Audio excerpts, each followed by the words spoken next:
Hello everyone, today in this video I am going to show you to change your TikTok username and your name.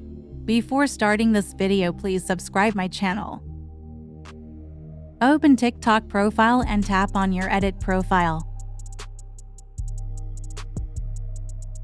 First click on name. Now delete this old name and add new name.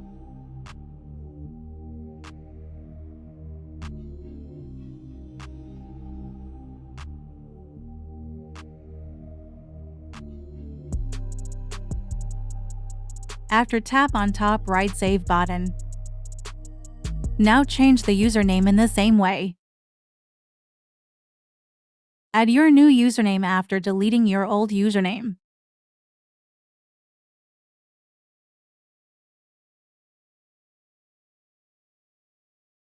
After that, click on top right save icon.